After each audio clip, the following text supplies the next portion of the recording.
Hello everyone, आज मैं आपको बताने वाली हूँ इंक्वायरी कैप्चर जो शीट है वो किस तरीके से चल रही है और किस तरीके से वो डिवाइड हो रही है। 3 शीटों में वो स्प्लिट होके डाटा जा रहा है। तो मैं स्टार्ट करूँगी यहाँ पर एक्सपोर्ट इंक्वायरी कैप्चर शीट से। Export query capture sheet V4, ये हमारा वर्जन 4 है। जैसा कि मैंने आपको इंक्वायरी कैप्चर फॉर्म फिल करना बताया था, फॉर्म फिल करने के बाद में हमारा जो डाटा जाता है वो 3 शीटों में डिवाइड होता है। First one is export query capture sheet, second one is domestic inquiry capture V4 kraft paper, absorbent paper WKL kraft board, जो कि इंक्लूडिंग क्राफ्ट प्रोडक्ट्स है। और जो थर्ड वन है वो एक्सक्लूडिंग क्राफ्ट प्रोडक्ट है, जैसे कि other than craft paper, absorbent paper, WKL and kraft board. अब स्टार्टिंग जो हम करेंगे वो हम एक्सपोर्ट क्वेरी शीट से करेंगे। जब भी हमारे पास कोई भी नई क्वेरी आती है, जिसने भी फॉर्म फिल किया, फॉर्म फिल करने के बाद में वो डाटा शीट पर रिफ्लेक्ट होता है। वो शीट पर कैसे आता है कि अगर वो डाटा, जैसे अभी हम डोमेस्टिक पर आते हैं, अगर हमारा जो सेल टाइप है वो डोमेस्टिक है या इंटरनेशनल है। 2 टाइप के हमारे सेल टाइप है, डोमेस्टिक और इंटरनेशनल। अगर वो इंटरनेशनल है, अगर हम सेल टाइप जो है वो इंटरनेशनल सिलेक्ट करते हैं, तो वो डायरेक्ट हमारी एक्सपोर्ट की क्वेरी बन जाएगी। मीन्स वो एक्सपोर्ट वाली शीट में आ जाएगी और उसको जो हमारे NBD के जो सेल्स कोऑर्डिनेटर हैं वो उससे फॉलोअप लेंगी और उनको रेट वगैरह देने में हेल्प करेंगी। उसके बाद आती है डोमेस्टिक। अगर डोमेस्टिक सिलेक्ट किया है तो हमें डोमेस्टिक में कोई भी प्रोडक्ट हमने सिलेक्ट किया है, मान लो क्राफ्ट पेपर सिलेक्ट किया है या अदर देन कोई क्राफ्ट किया है, जैसे मैं अदर देन क्राफ्ट में जाती हूँ तो इसमें प्रोडक्ट कौन कौन से, डुप्लेक्स बोर्ड हो गया, MG ब्लीच क्राफ्ट हो गया, कप स्टॉक वेस्ट हो गया, लाइट GSM पेपर हो गया, ये सारे अदर देन क्राफ्ट है। तो प्रोडक्ट के बेस पे ये 2 डोमेस्टिक शीट में डिवाइड हो जाती है कि जो क्राफ्ट के होंगे उनका पूरा डाटा यहाँ पर इस शीट पर आएगा, domestic inquiry capture V4 kraft paper, absorbent paper, WKL and kraft board. और जो अदर देन क्राफ्ट के होंगे वो इस शीट पर आएंगे, अदर देन क्राफ्ट पेपर। उसके बाद में क्या होगा, हमारा यहाँ पर डाटा डिवाइड हो गया और ये हम एक्सपोर्ट की क्वेरी है हमारे पास। ये कोई भी प्रोडक्ट हो, प्रोडक्ट या तो क्राफ्ट हो या अदर देन क्राफ्ट हो, लेकिन क्वेरी अगर इंटरनेशनल है तो वो इसी शीट पर आएगी, एक्सपोर्ट वाली शीट पर।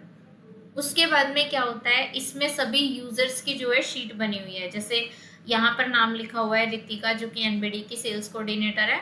उसके बाद में यहाँ पर लिखा हुआ है MD आयुष मित्तल जी, जो कि अप्रूवल देते हैं रेट्स के और फाइनेंशियल जो अप्रूवल होते हैं वो देते हैं यहाँ पर। अब मैं डोमेस्टिक में आती हूँ। डोमेस्टिक में आप यहाँ पे देखेंगे शोभा, ये उनकी शीट है। कनिष्का, ये कनिष्का की शीट है। कनिष्का की शीट में भी क्वेरीज इसी तरीके से आती हैं। और जो अप्रूवल्स आते हैं वो इसमें GM संदीप जी जो हैं हमारे GM, वो देते हैं। क्राफ्ट के जो हमारे GM है वो यहाँ पर अप्रूवल देते हैं। उसके बाद में डोमेस्टिक अदर देन क्राफ्ट में आते हैं हम। उसमें एक अनूप की शीट है जो कि क्वेरी हैंडलिंग शीट है, ये शीट।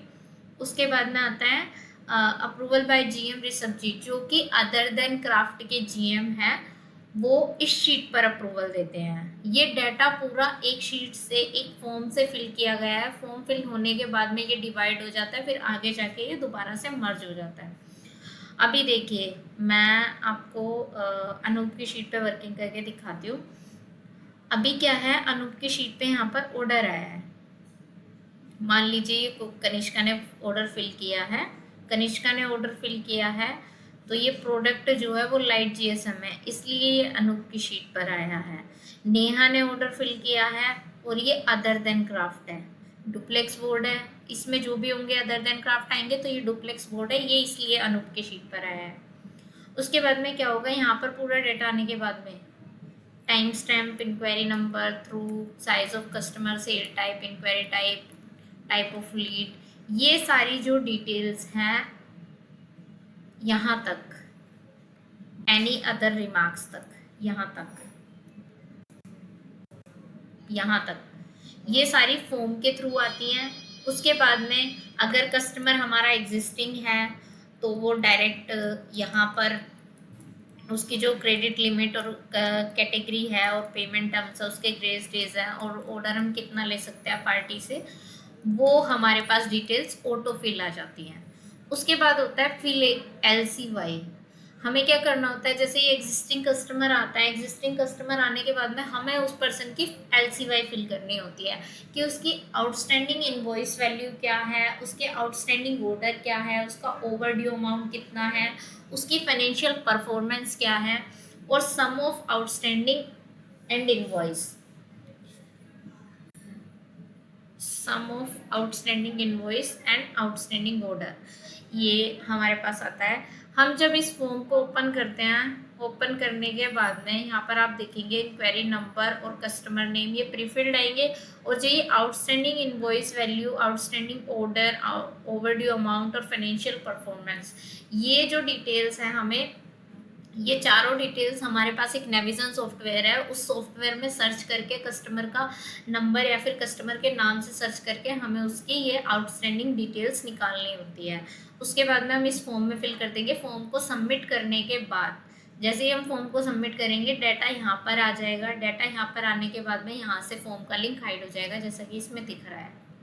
उसके बाद में क्या होगा, यहाँ पर ये डिटेल्स प्रीफिल्ड आ जाएंगी कि कस्टमर की जो सिक्योरिटी चेक है वो अप्लीकेबल है या नहीं है, सिक्योरिटी अमाउंट कोई है या नहीं है। अगर नहीं है तो ज़ीरो ही अमाउंट होगा, सिक्योरिटी लेसर है और हायर है, और PDC एप्लीकेबल है या नहीं है। उसके बाद आता है हमारा फर्स्ट स्टेप जो आता है वो आता है गिव रेट टू कस्टमर, कि हमारे पास एक क्वेरी आई है, कस्टमर ने क्या क्वेरी की है, कौन से कस्टमर ने की है। हमारे पास कस्टमर का नाम है georgette paper trade private limited. उन्होंने हमें क्वेरी दी है कि मुझे इस प्रोडक्ट का, लाइट GSM पेपर का 44 GSM 16 BF मेरे को मतलब प्रोडक्ट चाहिए, और किस मिल से चाहिए मुझे, आधारश्री से, प्राइवेट आधारश्री, उत्तरांचल पल्प एंड पेपर, इनमें से किसी में से भी, और क्वांटिटी मेरी रहेगी 20 टन। ठीक है, तो मेरे को उसका रेट चाहिए। तो हम क्या करेंगे, जो भी हमारे कंसर्न पर्सन होंगे उससे कांटेक्ट करके हम रेट कस्टमर को अपडेट करेंगे, या फिर जो हमें सेल कोटेशन जो हमारे पास वो है शीट है, सेल कोटेशन शीट के थ्रू हम यहाँ पर रेट अपडेट कर देंगे। रेट मतलब कस्टमर को तो हमने रेट दे दिया, उसके बाद में यहाँ पर अपडेट करना है कि हमने कस्टमर को रेट दिए हैं या नहीं दिए हैं। यहाँ पर हमें अपडेट कर देना है कि हमने रेट दे दिए हैं, तो हम यहाँ पर गिवन कर देंगे। सॉरी। उसके बाद में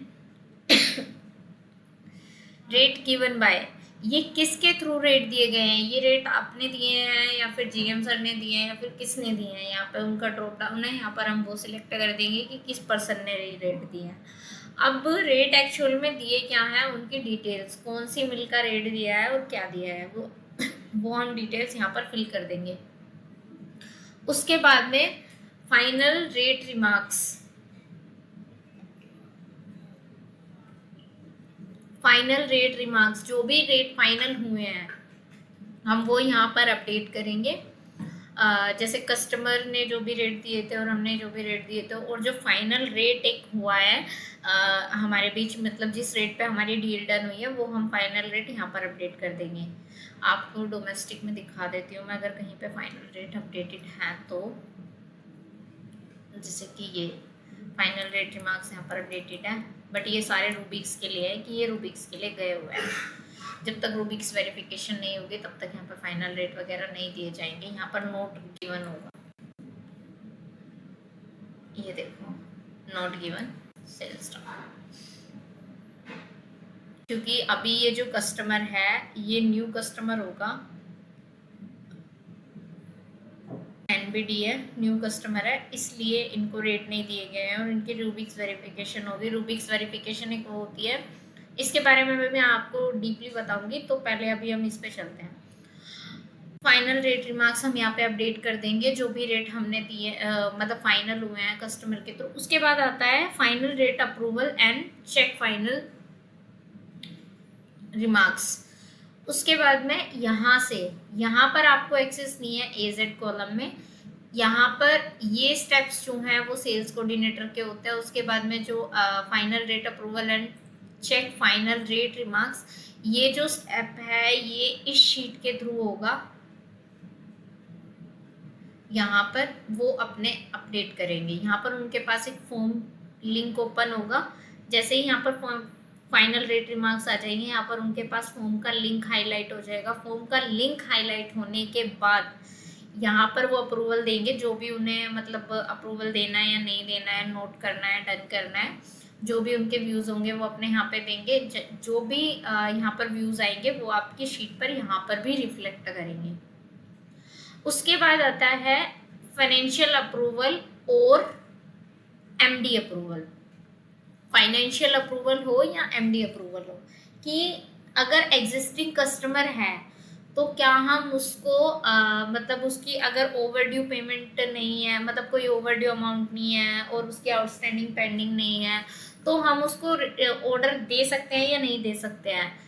एक इससे जो है फोर्थ चीज चार्ट होती है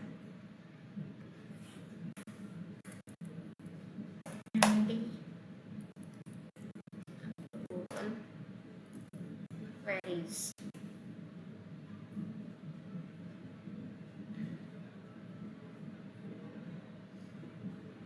ये हमारे पास शीट है फाइनेंशियल अप्रूवल की। यहाँ पर वो क्वेरीज आती हैं जिसके अप्रूवल की नीड होती है। अदरवाइज अगर हमें अप्रूवल की नीड नहीं है, मान लीजिए कि कस्टमर की लिमिट 1K की थी और उसने जो ऑर्डर किया है वो 800 का किया है, तो इट मीन्स कि वो ऑटो अप्रूवल हो जाएगा। आपको किसी के अप्रूवल की नीड नहीं है और वो यहाँ पर ऑटो डन आएगा। पर अगर कस्टमर की जो आउटस्टैंडिंग है या फिर ओवरड्यू अमाउंट कोई पेंडिंग है, उसका टोटल वगैरह मतलब जो भी अमाउंट उसका यहाँ पर पेंडिंग है, जैसे मान लीजिए उसके आउटस्टैंडिंग इनवॉइस वैल्यूज कितनी है और उसका ओवरड्यू अमाउंट इतना है, इसलिए ये सारी क्वेरीज यहाँ पर आ रही है। अदरवाइज ये शीट पे क्वेरीज नहीं आएंगी अगर उसका कस्टमर का कोई भी ओवरड्यू अमाउंट पेंडिंग नहीं है तो। उसके बाद क्या होगा, यहाँ से वो फॉर्म ओपन करेंगे। फॉर्म ओपन करने के बाद में वहाँ पर वो अप्रूवल देंगे। अगर वो डन कर देते हैं तो इस शीट पर ऑटो डन लिखा हुआ आ जाएगा उसी क्वेरी के अगेंस्ट, उसी क्वेरी नंबर के अगेंस्ट। अदरवाइज ब्लैंक रहेगा। उसके बाद यहाँ पर मान लीजिए डन आ गया। मैं आपको दूसरी शीट में दिखा देती हूँ। जैसे कि ये है, ये अभी पेंडिंग फॉर केवाईसी है। ये स्टेप्स जो है पेंडिंग फॉर केवाईसी, अभी केवाईसी का भी स्टेप आएगा इसमें, वो भी मैं आपको बताऊंगी।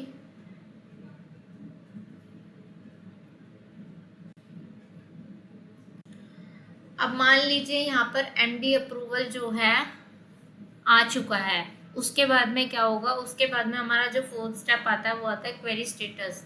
क्वेरी का स्टेटस क्या हुआ, क्वेरी मैच्योर हुई है, नॉट मैच्योर हुई है, या क्या हुआ है, पेंडिंग फॉर फॉलोअप हुआ है। यहाँ पर हमारे पास 3 स्टेटस है और वो 3 स्टेटस हमारे पास तब तक यहाँ पर जब तक हम अपडेट नहीं कर सकते जब तक यहाँ पर कोई अप्रूवल नहीं आ जाता। अगर उससे पहले आप अपडेट करते भी हैं तो उसकी कोई वैल्यू नहीं है, वो क्वेरी कोई स्टेटस शो नहीं करेगी जब तक यहाँ पर एमडी अप्रूवल नहीं होगा।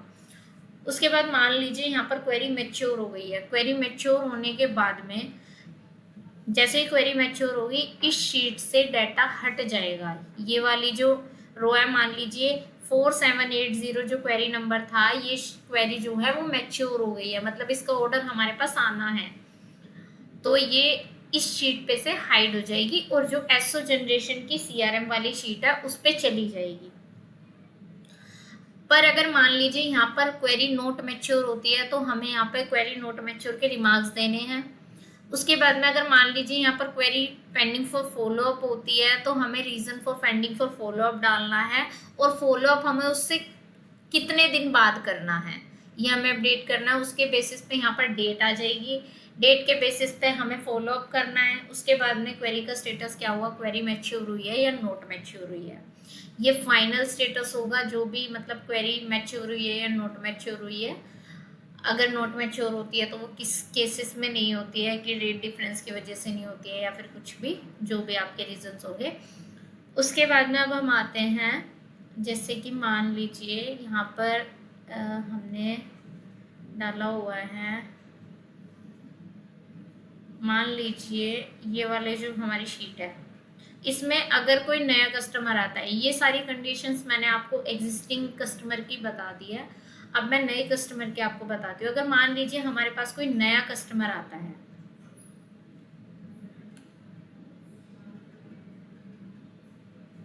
कोई नया कस्टमर आता है, नए कस्टमर में क्या होगा, हम उस कस्टमर को रेट तो दे नहीं सकते क्योंकि अभी वो नया कस्टमर है। हमें ये भी नहीं पता है कि उस कस्टमर से हम डील कर सकते हैं या नहीं कर सकते हैं, हमें उसकी एलिजिबिलिटी नहीं पता है, वो पेमेंट कर भी पाएगा या नहीं कर पाएगा। तो हमें उसके लिए क्या करना होगा, हम उसकी एक रूबिक्स वेरिफिकेशन करते हैं, जो कि एक वेरिफिकेशन का पार्ट होता है जिसके बेसिस पे हमें कंपनी के बारे में पूरी डिटेल्स मिल जाती है। अब क्या होगा, डिटेल्स जैसे कि मैंने बताया यहाँ पे give rate to customer, rate given by जो भी है, फिर उसके बाद में हो भी सकता है कि हम नए कस्टमर को रेट दे भी दे और आगे उसका प्रोसेस भी हो जाए, पर वो केवाईसी पे हमारा पेंडिंग हो जाएगा अगर ऐसा होता है तो।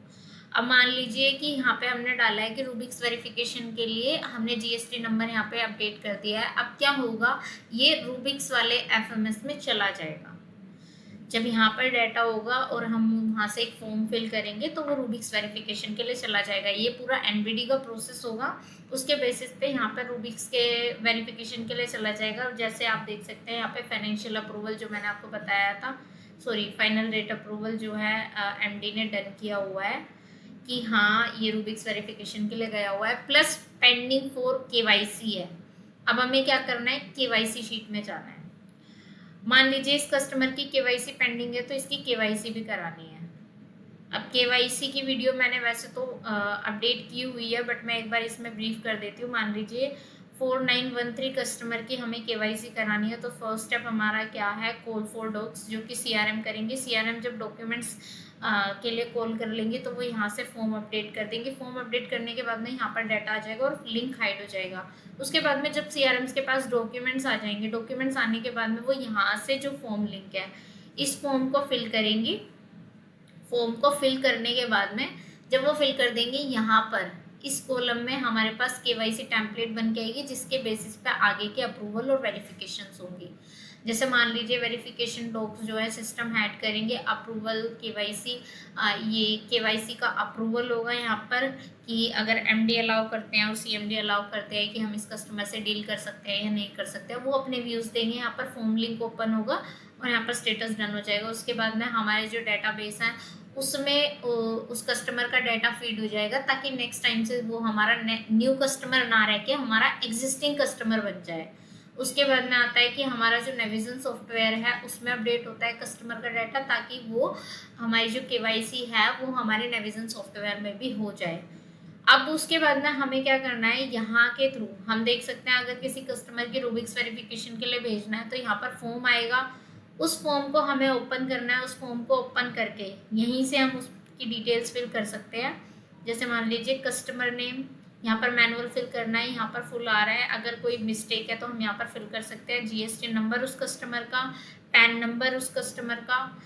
उसके बाद जब ये फॉर्म हम सबमिट करेंगे, यहाँ से सबमिट करने के बाद में यहाँ से लिंक हाइड हो जाएगा और यहाँ पर स्टेटस ऑफ रूबिक्स, मतलब ये हमारे पास नाम आ जाएगा उस कस्टमर का कि किसका गया हुआ है रूबिक्स वेरिफिकेशन के लिए। यहाँ से हम कस्टमर लिस्ट में चेक कर सकते हैं कि किस कस्टमर का हमारे पास रूबिक्स वेरिफिकेशन हो चुकी है या नहीं हुई है। जैसे कि मान लीजिए मैं पारस पैकेजिंग का चेक करती हूँ तो ये दिख रही है हमें अटैचमेंट यहाँ पर। इट मीन्स कि हमारे पास इनकी रूबिक्स वेरिफिकेशन हो चुकी है और रूबिक्स वेरिफिकेशन होने के बाद में एक ऐसा पीडीएफ यहाँ पर जनरेट होता है। उसके बाद में हम दोबारा से शीट पे आएंगे।